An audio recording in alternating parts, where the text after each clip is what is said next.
আইসিডিএসের আরও একটি ক্লাসে তোমাদের প্রত্যেককে স্বাগত। আজকে এই ভিডিওতে আমরা আলোচনা করব আইসিডিএস কর্মী ও সহায়িকার সাধারণ জ্ঞান থেকে গুরুত্বপূর্ণ প্রশ্নোত্তর সম্পর্কে। এবং আজকের এই ক্লাসটি হচ্ছে পঞ্চম ক্লাস, অর্থাৎ সাধারণ জ্ঞানের পঞ্চম ক্লাস হচ্ছে আজকে। যারা আগের ক্লাসগুলি করেছো খুবই ভালো, যারা এখনও পর্যন্ত ক্লাসগুলি করনি অবশ্যই করে নেবে নির্দিষ্ট সময়ের মধ্যে, এবং তারপরে এই ক্লাসটি তোমরা দেখবে, তাহলে আরও খুব ভালোভাবে কিন্তু বুঝতে পারবে। কারণ সাধারণ জ্ঞান থেকে যা কিছু প্রশ্ন আমি তোমাদের শেয়ার করে দিয়েছি বা দিচ্ছি, প্রত্যেকটি তোমাদের পরীক্ষার জন্য কিন্তু খুবই গুরুত্বপূর্ণ রয়েছে। তো তাই বারবার কিন্তু তোমরা প্র্যাকটিস করবে। আজকে এই ক্লাসে সাধারণ জ্ঞান থেকে যে টপিক সম্পর্কে আলোচনা করব, যেটা হচ্ছে পশ্চিমবঙ্গের জেলা সংক্রান্ত, পশ্চিমবঙ্গের শহর সংক্রান্ত এবং পশ্চিমবঙ্গের জনসংখ্যা সংক্রান্ত গুরুত্বপূর্ণ প্রশ্নোত্তর সম্পর্কে। এবং আজকের এই ক্লাসে টোটাল 40টি প্রশ্নোত্তর আলোচনা করব, এবং যে 40টির মধ্যে কিছু কিছু প্রশ্ন তোমাদের হয়তো মনে হতে পারে খুবই সহজ, আবার কিছু কিছু প্রশ্ন তোমাদের মনে হতে পারে যে নতুন প্রশ্ন। প্রত্যেকটি খুবই গুরুত্বপূর্ণ রয়েছে আইসিডিএস কর্মী এবং সহায়িকার পরীক্ষার জন্য। তোমরা প্রত্যেকেই ভিডিওটি লাইক করে দেবে, শেয়ার করে দেবে। দেখো, আজকের প্রথম প্রশ্নে বলা হচ্ছে বর্তমানে অর্থাৎ 2026 সালে পশ্চিমবঙ্গের মোট জেলার সংখ্যা কয়টি? তো দেখো, পশ্চিমবঙ্গের মোট জেলার সংখ্যা রয়েছে 23টি। এবং তোমাদের জানিয়ে রাখি, এই যে জেলার সংখ্যা, সেই সংখ্যা কিন্তু 2017 সালের আগে কম ছিল, তারপরে আবার নতুন নতুন জেলা তৈরি হয়েছে। 2026 সালে অর্থাৎ আজকে দাঁড়িয়ে টোটাল 23টি জেলা আছে পশ্চিমবঙ্গে। এবং যেটা জানা যাচ্ছে যে আরও 4 থেকে 5টি নতুন জেলা কিন্তু গঠন করা হবে পশ্চিমবঙ্গের মধ্যেই খুব তাড়াতাড়ি, অর্থাৎ 1-2 বছরের মধ্যেই কিন্তু আরও নতুন নতুন জেলা তৈরি করা হবে পশ্চিমবঙ্গে। তো এই প্রশ্নটি খুবই গুরুত্বপূর্ণ। তার কারণ কি, এই প্রশ্নটি কিন্তু পরিবর্তন হয়, অর্থাৎ 2026 সালে 23টি আছে, 2027 বা 28 এটা পরিবর্তন হয়ে আরও সংখ্যাটা কিন্তু বেড়ে যাবে। দেখো, পরবর্তী প্রশ্নে বলা হচ্ছে পশ্চিমবঙ্গের বৃহত্তম জেলা কোনটি? বৃহত্তম জেলা কোন অর্থে? আয়তনের দিক থেকে। আয়তনের দিক থেকে বৃহত্তম জেলা হচ্ছে দক্ষিণ 24 পরগনা। দক্ষিণ 24 পরগনা হচ্ছে আয়তনের দিক থেকে বৃহত্তম জেলা। এরপর দেখো, বলা হচ্ছে পশ্চিমবঙ্গের ক্ষুদ্রতম জেলা কোনটি? ক্ষুদ্রতম জেলা, এটাও কিন্তু আয়তনের দিক থেকে। ক্ষুদ্রতম জেলা হচ্ছে কলকাতা। পশ্চিমবঙ্গের যে ম্যাপটি, সেই ম্যাপে তোমরা দেখবে কলকাতা কিন্তু খুবই ছোট, খুবই ছোট একটি জেলা। এটা হচ্ছে পশ্চিমবঙ্গের ক্ষুদ্রতম জেলা। পরবর্তী প্রশ্ন, 2017 সালে কোন জেলাটি ভেঙে ঝাড়গ্রাম নতুন জেলা হিসাবে গঠিত হয়েছে? এখানে দুটি প্রশ্ন তোমাদের জন্য ইম্পর্ট্যান্ট। প্রথম প্রশ্ন এটা যে 2017 সালে কোন জেলাটি ভেঙে ঝাড়গ্রাম হয়েছে, সেটার উত্তর হবে পশ্চিম মেদিনীপুর। আর দ্বিতীয় আরও একটি প্রশ্ন এখানে আসে, যেটা হচ্ছে কত সালে ঝাড়গ্রাম জেলা গঠিত হয়েছে? কত সালে? 2017 সালে। তো দুটি প্রশ্নই কিন্তু এখান থেকে আসতে পারে। পরবর্তী প্রশ্ন, আলিপুরদুয়ার জেলাটি কোন জেলাকে ভেঙে তৈরি করা হয়েছিল? আলিপুরদুয়ার জেলা, তো এটা হয়েছিল জলপাইগুড়ি জেলাকে ভেঙে। জলপাইগুড়ি জেলাকে ভেঙে তৈরি করা হয়েছিল আলিপুরদুয়ার জেলা। পরবর্তী প্রশ্ন, বর্ধমান জেলাটি ভেঙে পূর্ব ও পশ্চিম বর্ধমান কত সালে গঠিত হয়? অর্থাৎ এই যে পূর্ব পশ্চিম বর্ধমান দুটি জেলা বর্তমানে, সে দুটি জেলা কত সালে গঠিত হয়েছে? কত সালে? তো এটারও সঠিক উত্তর হয়ে যাবে 2017 সালে। 2017 সালে ঝাড়গ্রামও হয়েছে, আর 2017 সালে পূর্ব এবং পশ্চিম বর্ধমানও নতুন জেলা রূপে গঠিত হয়েছে। পরবর্তী প্রশ্ন, কোন জেলাকে পশ্চিমবঙ্গের শস্য ভাণ্ডার বলা হয়? কোন জেলাকে পশ্চিমবঙ্গের শস্য ভাণ্ডার বলা হয়? তো এই প্রশ্নের সঠিক উত্তর হবে পূর্ব বর্ধমান জেলা। অনেকেরই মনে হতে পারে এই প্রশ্নগুলি খুবই সহজ, কিন্তু সহজের সাথে সাথে এই প্রশ্নগুলো কিন্তু very very important question answer. এগুলো কিন্তু তোমাদের মনে রাখতেই হবে, যাতে এগুলোতে 100% ঠিক করতে পারো। তার জন্য কিন্তু তোমরা বারবার প্র্যাকটিস করবে, যেন এই জায়গাগুলোতে, অর্থাৎ এই যে সেকশনগুলি রয়েছে জিকের, এগুলোতে যাতে ভুল না হয়। পরবর্তী প্রশ্নে বলা হচ্ছে, তিস্তা নদী পশ্চিমবঙ্গের কোন জেলার উপর দিয়ে প্রবাহিত হয়েছে? তিস্তা নদীকে কি বলা হয়? ত্রাসের নদী বলা হয়। পূর্ব এবং পশ্চিমে তরাই এবং ডুয়ার্স আছে। তিস্তা নদীকে আবার, এটা কিন্তু উত্তরবঙ্গের প্রধান নদী। তাহলে তিস্তা নদী কোন জেলার উপর দিয়ে প্রবাহিত হয়েছে? তো উত্তরবঙ্গের জেলাগুলি কি কি? উত্তরবঙ্গের জেলা হচ্ছে জলপাইগুড়ি এবং দার্জিলিং। ক হচ্ছে এখানে কারেক্ট আনসার। পরবর্তী প্রশ্ন, সিকিম রাজ্যের সাথে সীমানা ভাগ করেছে পশ্চিমবঙ্গের কোন জেলা? সিকিম রাজ্যের সাথে, অর্থাৎ সিকিম রাজ্যের পাশাপাশি কোন জেলাটি অবস্থিত? তো এটার কারেক্ট আনসার হয়ে যাবে কালিম্পং এবং দার্জিলিং। এই দুটো জেলায় কিন্তু হবে এখানে কারেক্ট আনসার, কালিম্পং এবং দার্জিলিং। পরবর্তী প্রশ্ন, পশ্চিমবঙ্গের কোন জেলাটি সম্পূর্ণভাবে নগরায়িত, অর্থাৎ 100% আরবানাইজড, পুরোপুরি শহরাঞ্চলে পরিণত হয়েছে? কোন জেলাটি? এই প্রশ্নের সঠিক উত্তর হয়ে যাবে কলকাতা। কলকাতা কিন্তু 100% নগরায়িত হয়েছে। তাহলে এখানে অপশন সি হচ্ছে কারেক্ট আনসার। পরবর্তী প্রশ্ন, বাঁকুড়া জেলা কোন প্রশাসনিক বিভাগের অধীনে পড়ে? আমাদের পশ্চিমবঙ্গে যে সমস্ত জেলাগুলি রয়েছে, সেই জেলাগুলি কিন্তু বিভিন্ন বিভাগের মধ্যে কিন্তু পড়ে। বাঁকুড়া রয়েছে, বীরভূম রয়েছে, ঝাড়গ্রাম, প্রত্যেকটি জেলায় কিন্তু আলাদা আলাদা প্রশাসনিক বিভাগের অধীনে পড়ে। তো এখানে বলা হচ্ছে বাঁকুড়া জেলা কোন প্রশাসনিক বিভাগের অধীনে পড়ে? তো বাঁকুড়া জেলা এখানে কারেক্ট আনসার হয়ে যাবে মেদিনীপুর বিভাগের মধ্যে কিন্তু পড়ে বাঁকুড়া, মেদিনীপুর বিভাগের মধ্যে। দেখো, এই প্রশ্নটিতে শুধুমাত্র বাঁকুড়া জেলার কথা এখানে বলা হয়েছে, কিন্তু তোমরা যারা বিভিন্ন জেলা থেকে দেখছো, নিজেদের জেলাগুলি কোন বিভাগের অধীনে পড়ে সেগুলো কিন্তু তোমাদের মনে রাখতে হবে। ঠিক আছে, আমি একে একে বলে দিচ্ছি, তোমরা একটু নিজেদের জেলাগুলো মিলিয়ে নেবে, বা নিজেদের জেলাগুলো একটু খেয়াল রাখবে যে কোন বিভাগের অধীনে পড়ছে। যেমন আমরা প্রথমেই শুরু করছি বর্ধমান বিভাগ। বর্ধমান বিভাগের মধ্যে কোন কোন জেলাগুলি পড়ে একটু তোমরা খুব ভালোভাবে শুনবে। আমি যে যে জেলাগুলি বলছি, তোমাদের নিজেদের জেলাগুলো একটু মনে রাখার চেষ্টা করবে। পরীক্ষার জন্য তোমাদের নিজেদের জেলাগুলি গুরুত্বপূর্ণ। ঠিক আছে, বর্ধমান বিভাগের মধ্যে কোন কোন জেলা পড়ে? পূর্ব বর্ধমান, পশ্চিম বর্ধমান, বীরভূম আর হুগলি। এই চারটি জেলা পড়ে বর্ধমান বিভাগের মধ্যে। কি কি? পূর্ব বর্ধমান, পশ্চিম বর্ধমান, বীরভূম আর হুগলি। ঠিক আছে, যারা যারা যে সমস্ত জেলা থেকে দেখছো, নিজেদের জেলাগুলো কোন বিভাগে পড়ছে একটু মনে রাখবে।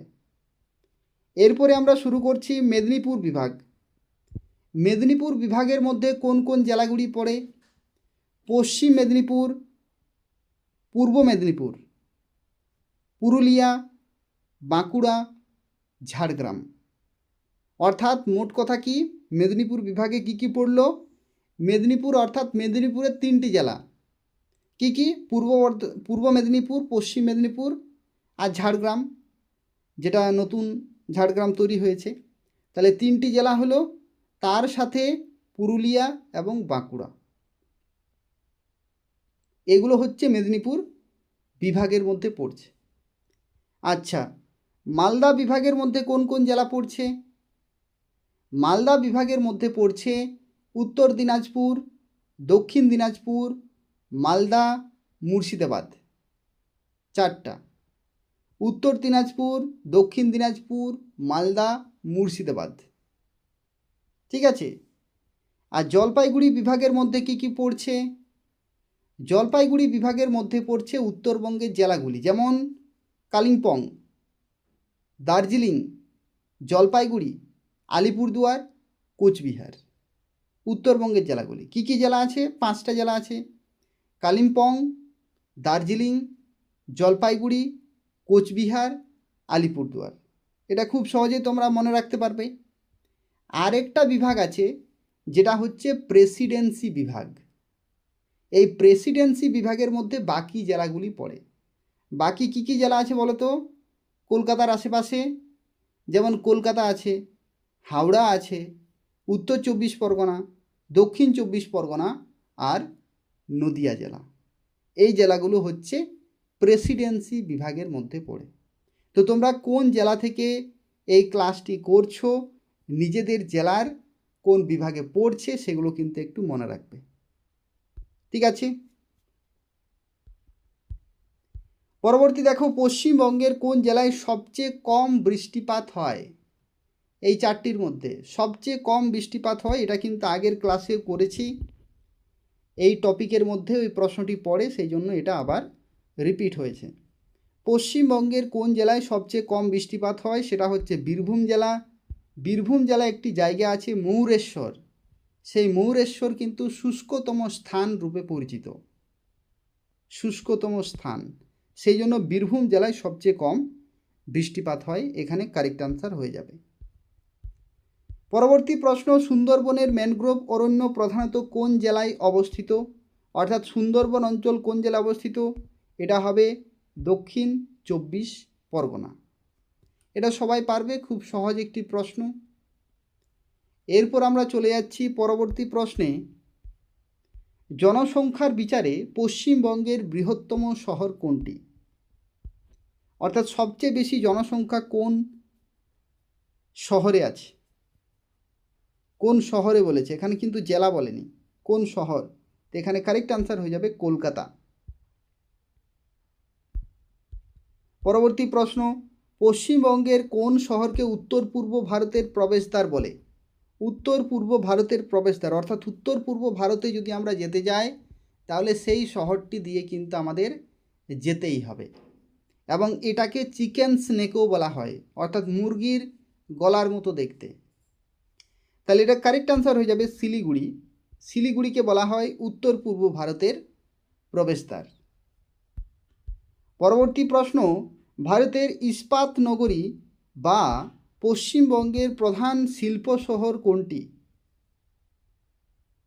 এটা সঠিক উত্তর হয়ে যাবে দুর্গাপুর। দুর্গাপুরকে বলা হয় ইস্পাত নগরী বা প্রধান শিল্প শহর। পরবর্তী প্রশ্ন, পশ্চিমবঙ্গের প্রধান সামুদ্রিক বন্দর কোনটি? প্রধান সামুদ্রিক বন্দর কি হবে কারেক্ট আনসার? তো প্রধান সামুদ্রিক বন্দর হচ্ছে হলদিয়া, হলদিয়া বন্দর। খ হচ্ছে এখানে কারেক্ট আনসার। এরপর আমরা চলে যাচ্ছি পরবর্তী প্রশ্নে, কোন শহরকে পশ্চিমবঙ্গের আমের শহর বলা হয়? খুবই সহজ একটি প্রশ্ন, কিন্তু তোমরা মনে রাখবে এগুলোতে যেন ভুল না হয়। এটার কারেক্ট আনসার হয়ে যাবে মালদা। ইংলিশ বাজার বা ইংরেজ বাজারও কিন্তু বলা হয়। এই শহরটিকে বলা হয় পশ্চিমবঙ্গের আমের শহর। তারপরে দেখো, বিখ্যাত পোড়ামাটির বা টেরাকোটার মন্দিরের জন্য পরিচিত বিষ্ণুপুর শহরটি কোন জেলায় অবস্থিত? এটা তোমরা প্রত্যেকে পারবে, বাঁকুড়া জেলাতে অবস্থিত। এখানে এই প্রশ্নটিও আসে। আবার কোনটি আসে, সেটা হচ্ছে টেরাকোটা শিল্পের জন্য বিখ্যাত কোন শহর? তখন হয়ে যাবে বিষ্ণুপুর। পরবর্তী প্রশ্ন, ভারতের প্রথম আইআইটি কোন শহরে প্রতিষ্ঠিত হয়েছিল? আইআইটি, তো তো দেখো আইআইটি যেটা ভারতের প্রথম আইআইটি সেটা প্রতিষ্ঠিত হয়েছিল কোথায়? খড়গপুরে। পরবর্তী প্রশ্ন, চন্দননগর শহরটি পূর্বে কাদের উপনিবেশ বা কলোনি ছিল? কাদের? যারা বাণিজ্য করতে এসেছিল চন্দননগর, খুবই গুরুত্বপূর্ণ একটা ঐতিহাসিক একটা বাণিজ্য কেন্দ্র চন্দননগর। এটা ফরাসিদের ছিল, ফরাসি। পরবর্তী প্রশ্ন, পশ্চিমবঙ্গের কোন শহরটি সিল্কের শাড়ির জন্য অত্যন্ত বিখ্যাত? সিল্কের শাড়ি। তো এই প্রশ্নের কারেক্ট আনসার কী হবে? সিল্কের শাড়ির জন্য বিখ্যাত বিষ্ণুপুর। খ হচ্ছে এখানে কারেক্ট আনসার। আর তাঁতের কাপড় যদি বলা হয় তাহলে এখানে সিল্কের শাড়ি বলেছে, তো তাই কারেক্ট আনসার হয়ে যাবে বিষ্ণুপুর। আর যদি বলা হয় তাঁতের কাপড়ের জন্য বিখ্যাত তখন হয়ে যাবে শান্তিপুর। ঠিক আছে, তাঁতের কাপড় যদি বলা হয় তাহলে শান্তিপুর, ফুলিয়া এগুলো হয়ে যাবে কারেক্ট আনসার। আর যেহেতু এখানে সিল্কের শাড়ি বলেছে তো তাই কারেক্ট আনসার হয়ে যাবে বিষ্ণুপুর।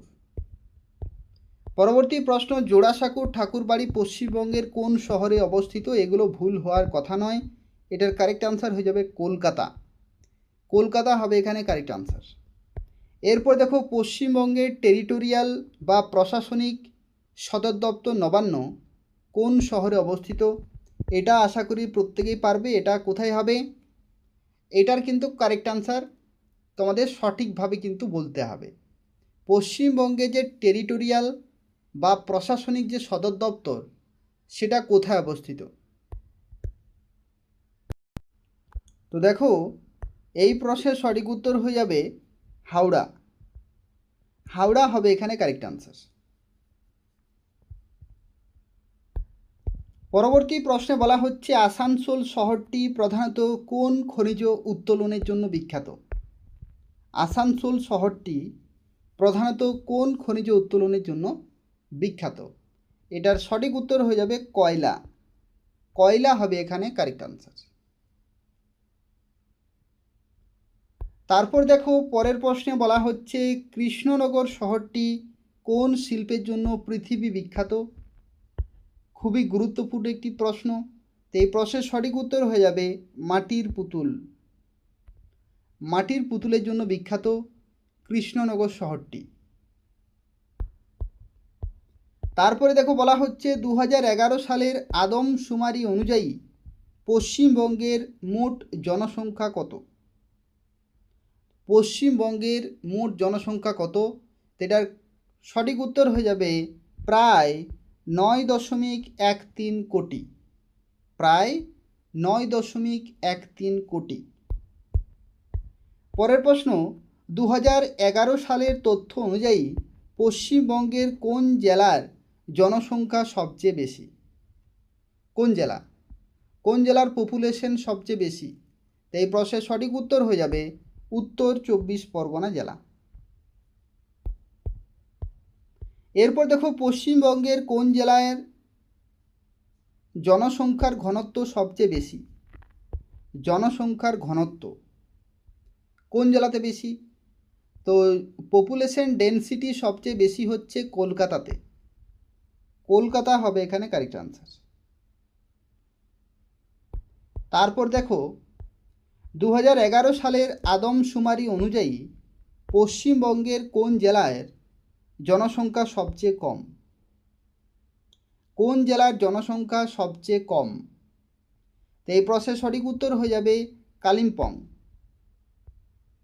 কালিম্পং তৎকালীন পার্বত্য উপবিভাগ, যা পরে কিন্তু জেলা হয়েছে, তো তাই কারেক্ট আনসার হয়ে যাবে কালিম্পং। পরের প্রশ্নে বলা হচ্ছে 2011 সালের আদমশুমারি অনুযায়ী পশ্চিমবঙ্গের গড় সাক্ষরতার হার কত? লিটারেসি রেট, সাক্ষরতার হার পশ্চিমবঙ্গের 2011 সালের আদমশুমারি অনুযায়ী। এটার কারেক্ট আনসার হয়ে যাবে 77.08%। 77.08% হবে এখানে কারেক্ট আনসার। এরপর দেখো পশ্চিমবঙ্গের কোন জেলায় সাক্ষরতার হার সবচেয়ে বেশি? কোন জেলা সাক্ষরতার হার সবচেয়ে বেশি? তো দেখো এখানে কিন্তু কলকাতা হবে না, এখানে কারেক্ট আনসার হয়ে যাবে পূর্ব মেদিনীপুর। পূর্ব মেদিনীপুরে কিন্তু সাক্ষরতার হার কলকাতার থেকেও বেশি। গ হচ্ছে এখানে কারেক্ট আনসার। কত? এটা পার্সেন্টেজটা একটু মনে রাখবে, 87 অর্থাৎ 87.02 87.02% হচ্ছে পূর্ব মেদিনীপুরের সাক্ষরতার হার। এরপর দেখো পশ্চিমবঙ্গের কোন জেলায় সাক্ষরতার হার সবচেয়ে কম? কোন জেলায় সাক্ষরতার হার সবচেয়ে কম? তো এই প্রশ্নের সঠিক উত্তর হয়ে যাবে উত্তর দিনাজপুর জেলা। উত্তর দিনাজপুর জেলা। এরপর দেখো পরের প্রশ্নে বলা হচ্ছে 2011 সালের আদমশুমারি অনুযায়ী পশ্চিমবঙ্গের লিঙ্গানুপাত কত? লিঙ্গানুপাত, পুরুষ এবং মহিলা লিঙ্গানুপাত কত? তো এই প্রশ্নের সঠিক উত্তর হবে 947 জন মহিলা প্রতি পুরুষ 1000 জন, অর্থাৎ খ হচ্ছে এখানে কারেক্ট আনসার। তারপর দেখো বলা হচ্ছে পশ্চিমবঙ্গের কোন জেলায় লিঙ্গানুপাত অর্থাৎ প্রতি 1000 পুরুষে মহিলার সংখ্যা সবচেয়ে বেশি? এখানে কারেক্ট আনসার কি হবে? তো এই প্রশ্নের সঠিক উত্তর হয়ে যাবে দার্জিলিং। কি বলা হচ্ছে প্রশ্নটিতে? যে পশ্চিমবঙ্গের কোন জেলায় লিঙ্গানুপাত অর্থাৎ পুরুষ মহিলার যে অনুপাত সেটা সবচেয়ে বেশি। এখানে কারেক্ট আনসার কিন্তু হয়ে যাবে দার্জিলিং জেলা। তারপরে দেখো বলা হচ্ছে 36 নম্বর প্রশ্নে পশ্চিমবঙ্গের কোন জেলায় লিঙ্গানুপাত সবচেয়ে কম? সবচেয়ে কম এটা হবে কলকাতা জেলা। কলকাতাতে কিন্তু লিঙ্গানুপাত সবচেয়ে কম। তারপর দেখো জনসংখ্যার ঘনত্বের বিচারে ভারতের রাজ্যগুলির মধ্যে পশ্চিমবঙ্গের স্থান কত? জনসংখ্যার ঘনত্বের বিচারে তো দ্বিতীয়। প্রথম স্থানে কে রয়েছে? বিহার, আর পশ্চিমবঙ্গ হচ্ছে দ্বিতীয়। পরের প্রশ্ন, পশ্চিমবঙ্গের জনসংখ্যা ভারতের মোট জনসংখ্যার প্রায় কত শতাংশ? পশ্চিমবঙ্গের জনসংখ্যা ভারতের মোট জনসংখ্যার প্রায় কত শতাংশ? তো এই প্রশ্নের সঠিক উত্তর হয়ে যাবে 7.55%। 7.55% হচ্ছে পশ্চিমবঙ্গের ঘনত্ব জনসংখ্যা, মানে ভারতের মধ্যে যদি পার্সেন্টেজে আমরা করি। এরপর দেখো 2011 সালের আদমশুমারি অনুযায়ী পশ্চিমবঙ্গের গ্রামীণ জনসংখ্যার শতকরা হার কত? 2011 সালের আদমশুমারি অনুযায়ী পশ্চিমবঙ্গের গ্রামীণ জনসংখ্যা শতকরা হার কত? তো গ্রামীণ জনসংখ্যার যে শতকরা হার সেটা হচ্ছে প্রায় 68%, প্রায় 68%। ঠিক আছে, এটা যদি অ্যাকুরেট যদি বলা হয় 68.13,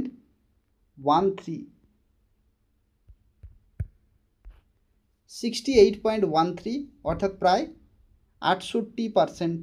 গ হচ্ছে এখানে কারেক্ট আনসার। এরপর দেখো পশ্চিমবঙ্গের কোন জেলায় জনসংখ্যার ঘনত্ব সবচেয়ে কম? জনসংখ্যার ঘনত্ব সবচেয়ে কম, এটার কারেক্ট আনসার হয়ে যাবে কালিম্পং। কালিম্পং হবে এখানে কারেক্ট আনসার। পার্বত্য ভূপ্রকৃতির কারণে এখানে কিন্তু প্রতি বর্গ কিলোমিটারে মানুষের বসবাসের সংখ্যা সবচেয়ে কম, তো তাই কালিম্পং হবে এখানে কারেক্ট আনসার। তো এই হচ্ছে 40টি গুরুত্বপূর্ণ প্রশ্ন উত্তর তোমাদের আইসিডিএস কর্মী ও সহায়িকার পরীক্ষার জন্য। তোমরা অনেকেরই হয়তো মনে হতে পারে খুবই সহজ প্রশ্ন। যাদের সহজ প্রশ্ন তারা জানো, সেই জন্যই সহজ, যারা জানে না তাদের জন্য কিন্তু জটিল। তোমাদের সহায়িকা এবং কর্মী এই দুইটি পরীক্ষার জন্যই এগুলি খুবই গুরুত্বপূর্ণ রয়েছে। এগুলোতে যাতে 100% ঠিক তোমরা করে আসতে পারো তার জন্য কিন্তু আরেকবার দেখবে, তাহলেই পুরো ব্যাপারটি ক্লিয়ার হয়ে যাবে। কিছু কিছু জায়গাতে হয়তো তোমরা ভুল করতে পারো কোনো কোনো কোশ্চানে, এক দুবার প্র্যাকটিস করবে তাহলেই কিন্তু হয়ে যাবে। আর এই যে পার্সেন্টেজগুলি রয়েছে, এই পার্সেন্টেজগুলিও কিন্তু তোমরা একটু মনে রাখার চেষ্টা করবে, কারণ পার্সেন্টেজগুলি আসে, ঠিক আছে? তো তাই ওইগুলো একটু নজর দেবে ভালোভাবে। আর যেমন এটা যেমন দেখো, যে অনুপাত, লিঙ্গানুপাত, এগুলো কিন্তু মনে রাখার চেষ্টা করবে। 947 জন মহিলা প্রতি 1000 পুরুষে। তো এই যে প্রশ্নগুলির উত্তরগুলো, এগুলো কিন্তু খুব ভালোভাবে মনে রাখার চেষ্টা করবে, পরীক্ষার জন্য খুবই গুরুত্বপূর্ণ রয়েছে। এটা যেমন দেখো লিটারেসি রেট, কোনটা হবে কারেক্ট আনসার। তো এই যে দশমিকের দেওয়া আছে, সঠিক তোমাদেরকে কিন্তু মনে রাখতে হবে, কারণ পরীক্ষার সময় খুব এগুলো যদি পয়েন্টের যদি তফাৎ দিয়ে দেয় তাহলে সঠিক পয়েন্টে তোমাকে কিন্তু মনে রাখতে হবে, না হলে ভুল হয়ে যাবে। তো এগুলো কিন্তু মাথায় রাখতে হবে, বারবার প্র্যাকটিস করবে, তাহলেই সব কিছু একেবারে সহজ মনে হবে, ঠিক আছে? তোমরা যারা ভিডিওটি দেখলে প্রত্যেকে লাইক করে দেবে, শেয়ার করে দেবে। আর তোমরা প্রত্যেকেই কিন্তু সময়ে ক্লাসগুলি করার চেষ্টা করবে। যখনই ভিডিও আপলোড হবে তার কিছু সময়ের মধ্যেই তোমরা করার কিন্তু চেষ্টা করবে, কারণ পরে আরও একটা ক্লাস কিন্তু চলে আসে। তো তাই যদি বকেয়া থেকে যায় তাহলে চাপের সৃষ্টি হয়। তো যাতে মেন্টালি কোনো চাপ না পড়ে তার জন্য কিন্তু সময় করার তোমরা চেষ্টা করবে, ঠিক আছে?